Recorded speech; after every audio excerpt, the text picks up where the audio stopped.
Assalamualaikum warahmatullahi wabarakatuh. Perkenalkan, nama saya Rizky Aulia dari kelas 10 AKL 2. Pada kesempatan kali ini saya akan mempresentasikan PPT yang telah saya buat dengan judul penggunaan peralatan kantor dalam kegiatan administrasi. Di sini ada 3 pokok materi yang akan saya jelaskan, yaitu yang pertama pengertian peralatan kantor, yang kedua jenis-jenis peralatan kantor, dan yang ketiga memilih peralatan kantor. Pengertian peralatan kantor yaitu secara definisi peralatan kantor memiliki arti sesuatu yang dapat dipakai sebagai alat dalam mencapai maksud dan tujuan. Jadi, peralatan kantor merupakan media yang digunakan dalam upaya mencapai tujuan yang diinginkan perusahaan. Menurut Deling AG menguraikan bahwa peralatan kantor adalah benda-benda yang dipakai habis dalam pelaksanaan pekerjaan sehari-hari oleh pegawai tata usaha. Berdasarkan uraian tersebut, dapat dikatakan bahwa kegunaan peralatan kantor atau perlengkapan kantor antara lain yaitu untuk mendukung aktivitas pekerjaan kantor, yang kedua untuk memperlancar dan mempermudah proses pelaksanaan aktivitas kantor, dan sebagai aset dalam pelengkap kantor. Indikator yang ketiga itu jenis-jenis peralatan kantor. Jenis-jenis peralatan kantor tadi tersendiri dapat digolongkan berdasarkan dua hal, yakni berdasarkan bentuknya dan berdasarkan penggunaannya. Ada pula contoh peralatan kantor di luar kedua pembagian tersebut, yakni mesin kantor dan perabot kantor. Berikut adalah uraian terkait jenis-jenis peralatan kantor. Berdasarkan bentuknya, yaitu peralatan kantor berbentuk lembaran. Peralatan kantor berbentuk lembaran adalah benda-benda yang terbentuk lembaran kertas atau helai. Peralatan jenis ini tidak hanya berupa lembaran kertas, tetapi juga lembaran plastik, transparan atau helai pembungkus kertas seperti map dan amplop.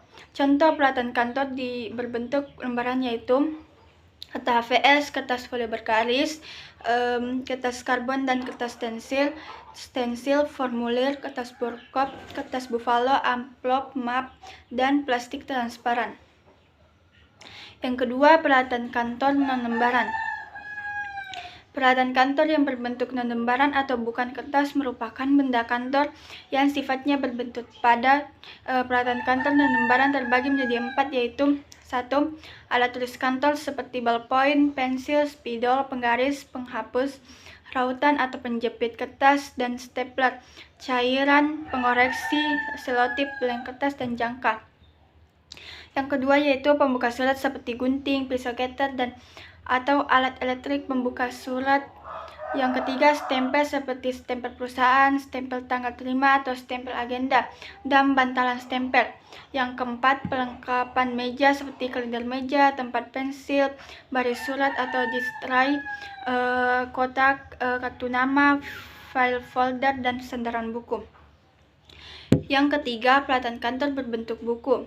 Peralatan kantor berbentuk buku merupakan salah satu yang penting untuk menunjang kegiatan administrasi di kantor atau perusahaan. Contoh peralatan kantor berbentuk buku adalah buku catatan kecil, buku pedoman organisasi, kamus, buku telepon, peta kota-kota besar, buku tamu, buku agenda, buku catatan keuangan, dan buku objek pariwisata. Yang kedua yaitu berdasarkan penggunaannya. Barang habis pakai. Barang habis pakai adalah barang atau benda kantor yang penggunaannya hanya satu kali pakai, tidak tahan lama, dan harus diisi ulang. Contoh dari barang tak habis pakai adalah stapler, perforator atau pembolong kertas, pisau cutter, dan gunting. Contoh dari barang habis pakai adalah kertas, tinta printer, pensil, dan ballpoint. Yang kedua, barang tidak habis pakai. Barang tidak habis pakai adalah benda kantor yang penggunaannya tahan lama dan tidak perlu dibeli dalam jangka waktu yang cukup lama. Contoh dari barang tak habis pakai adalah stapler, perforator atau pembolong kertas, pisau cutter, dan gunting. Yang ketiga, berdasarkan jenisnya yaitu mesin-mesin kantor. Mesin-mesin kantor adalah alat yang digunakan untuk membantu kelancaran tugas bagian administrasi seperti menghimpun, mencatat, serta mengelola bahan keterangan dalam pekerjaan kantor yang bekerja secara mekanik, elektrik, dan magnetik. Yaitu jenis-jenis mesin kantor yang dipergunakan bagian administrasi adalah: 1. Mesin yang digunakan keperluan surat menyurat, contohnya komputer, laptop, dan mesin tik. Yang kedua, mesin yang dipergunakan untuk mencetak. Jenis mesin pencetak terbagi menjadi dua, yaitu mesin pencetak dokumen dan mesin pengganda dokumen. Contoh mesin pencetak dokumen adalah mesin printer, dan sementara itu contoh mesin pengganda dokumen adalah mesin fotokopi. Mesin yang digunakan ketiga, mesin yang digunakan komunikasi jarak jauh, misalnya pesawat telepon, intercom, dan mesin faxmail. Yang keempat, mesin yang digunakan untuk menghancurkan kertas, misalnya paper shredder atau penghancur kertas. Yang kelima, mesin yang digunakan untuk mendikte. Yang keenam, mesin yang digunakan untuk mengetik, misalnya mesin tik, komputer, dan laptop. Yang ketujuh, mesin yang digunakan untuk menghitung, contohnya mesin kalkulator. Yang kedelapan, audiovisual atau alat bantu peraga. Alat bantu peraga terbagi menjadi tiga, yakni alat bantu yang diproyeksi seperti slide projector, film stripping, overhead project OHP, dan infocus. Yang kedua, alat bantu yang dapat didengar atau dilihat oleh panca indera seperti televisi, tape, video, dan radio. Alat bantu peraga yang tidak bersuara dan tidak diproyeksi seperti grafik, formulir, magnetic board, file card, dan papan tulis. Yaitu perabot kantor. Sama halnya dengan mesin kantor, perabot kantor dibuat untuk menunjang aktivitas di kantor. Perabot kantor terbagi menjadi dua, yaitu perabot berupa furnitur dan hiasan kantor. Selain bertujuan untuk membantu berjalannya aktivitas kantor, perabot kantor juga berfungsi memperindah dekorasi dan suasana kantor. 1. Furnitur kantor. Furnitur kantor atau office furniture umumnya berupa benda-benda yang terbuat dari kayu, besi, atau bahan lainnya. Contoh dari furnitur kantor adalah sebagai berikut.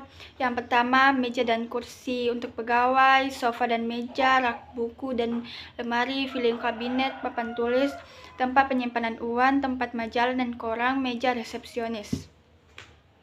Yang kedua, hiasan kantor. Hiasan kantor atau office arrangement adalah benda-benda kantor yang digunakan untuk menambah suasana yang menyenangkan sehingga memberi semangat dan kenyamanan dalam menyelesaikan pekerjaan. Hiasan kantor meliputi yaitu gambar yang digantung seperti foto pemimpin negara dan wakilnya, gambar lambang negara, peta, poster, dan gambar struktur organisasi kantor. Yang kedua, benda seni seperti lukisan, ilustrasi, ukiran, dan patung. Yang ketiga, vas bunga dan tanaman, baik tanaman hidup maupun buatan. Yang keempat, bendera negara. Yang kelima, hiasan meja seperti ornamen, figuran, atau cermin. Yang ketujuh, alat penunjuk waktu seperti jam dinding atau meja. Yang ke-8, alat penerang seperti lampu gantung, lampu meja, atau lampu ornamen. Serta yang ke-9, penyejuk ruangan seperti AC dan kipas angin. Indikator yang ketiga yaitu memilih peralatan kantor. Penggunaan peralatan dan perlengkapan kantor merupakan salah satu aspek yang menarik untuk diperhatikan. Hal ini membuat pemilihan peralatan kantor yang tepat sangat penting. Kejelian dalam memilih peralatan kantor akan memberikan dampak besar bagi produktivitas kerja. Peralatan kantor yang tepat dan berkualitas baik akan membuat pekerjaan efektif dan efisien, baik dari segi tenaga, biaya, maupun waktu pengerjaannya. Dalam memilih peralatan kantor yang tepat, terdapat beberapa hal yang harus diperhatikan, yaitu sebagai berikut. 1. Tentukan tujuan pendidikan penggunaan peralatan yang disesuaikan dengan jenis pekerjaan. Yang kedua, menganalisis peralatan yang hendak dibeli mulai dari nama barang, tipe, spesifik, merek, kualitas barang, harga, jumlah yang dibutuhkan, hingga garansi. Yang ketiga, memperhatikan segi efektivitas. Peralatan kantor disesuaikan dengan pekerjaan dan kemampuan pegawai. Yang kelima, memperhatikan penempatan peralatan yang fleksibel. Itulah penjelasan dari saya. Sekian, wassalamualaikum warahmatullahi wabarakatuh.